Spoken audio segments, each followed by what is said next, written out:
Sonnet number 3 before bed. I've done this a day ago and I'm doing it now. Um, just trying to unwind using Shakespeare. So, if you guys aren't familiar, Shakespeare, besides the plays that he's written, there are some poems that he is the author of as well.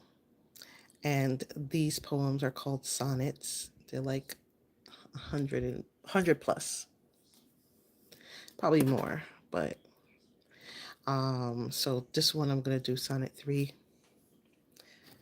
maybe a few times. Hopefully, it'll help you unwind like it'll help me. This specific sonnet is actually interesting because it deals with singleness.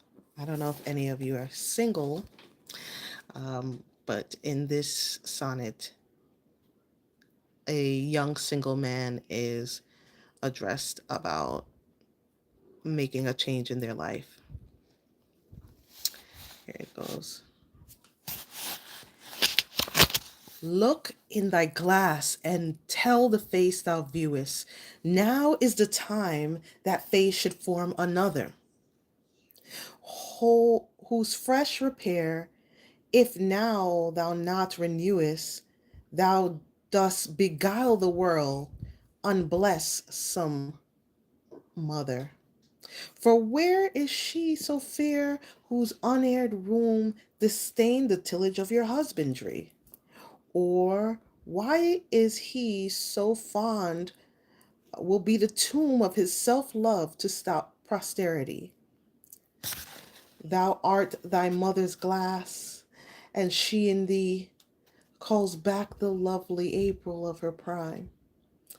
So thou through window so thou through windows of thine age shall see, despite of wrinkles, this thy golden time.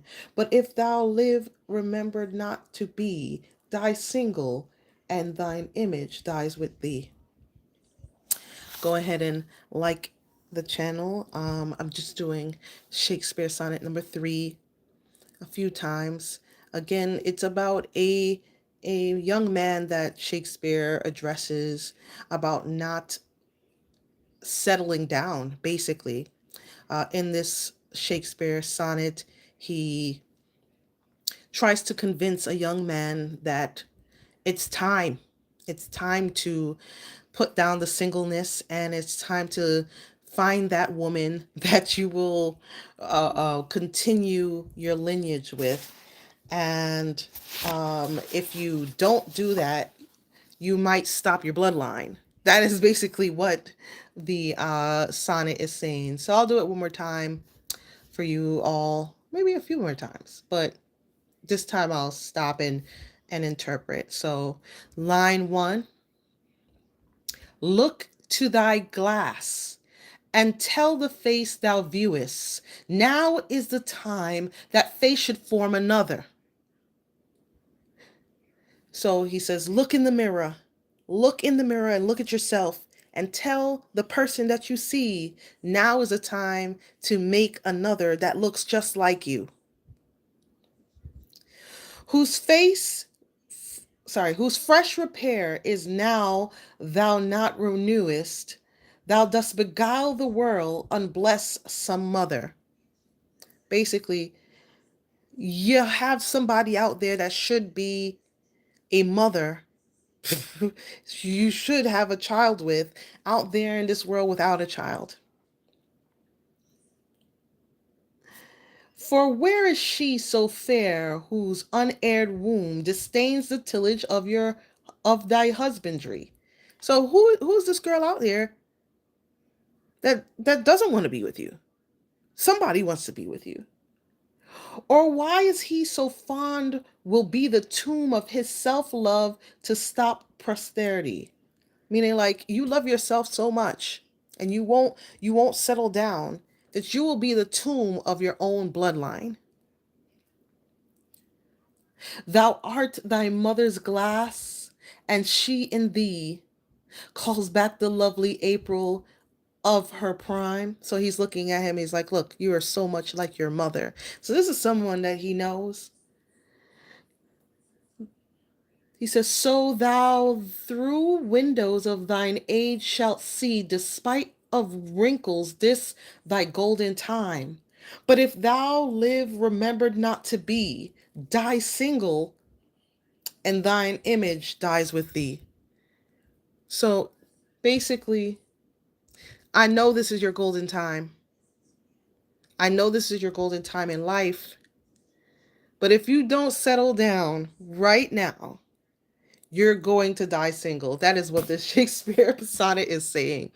And it really touched me to read this and really understand the lines, because it just shows how timeless Shakespeare is, and how a young man of his time, which is, I guess the 1600s, the young men of this time are dealing with the same issue, deciding when they need to settle down, when they need to start a family, possibly pushing it to the limit where they may not procreate. But you feel like, men can always procreate. It's just women that we have a biological clock. But I'm going to take it from the top. Look in thy glass and tell the face that viewest, now is the time that face should form another, whose fresh repair is now thou now not renewest. Thou dost beguile the world, unbless some mother. For where is she so fair whose in-aired womb disdains the tillage of thy husbandry? Or who is he so fond will be the tomb of his self-love to stop posterity? Thou art thy mother's glass, and she in thee calls back the lovely April of her prime. So thou through windows of thine age shall see, despite of wrinkles, this is thy golden time. But if thou lived remembered not to be, die single, and thine image dies with thee. Oof, oof, oof, oof, oof, oof, oof. Any of y'all know some people that it's time for them to settle down and they just not trying to do it? I know I'm doing Shakespeare, and I'm not saying everybody has to learn Shakespeare and everybody has to know the poems, but like, these are timeless thoughts that could be passed down to your friends or your family members. If you know somebody that's not trying to settle down, let them know. Let them know that they need to. I'm just playing. You don't have to push anybody to make any children if you don't want to. Um, that was just the topic of Shakespeare's sonnet, but I'll do it again. Look in thy glass and tell the face thou viewest. Now is the time that face should form another, whose fresh repair is now thou not renewest. Thou dost beguile the world, unbless some mother. For where is she so fair whose unaired womb disdains the tillage of thy husbandry? Or who is he so fond will be the tomb of his self-love to stop posterity? Thou art thou mother's glass, and she in thee calls back the lovely April of her prime. So thou through windows of thine age shalt see, despite the wrinkles, this thy golden time. But if thou live remembered not to be, die single, and thine image dies with thee. Oh,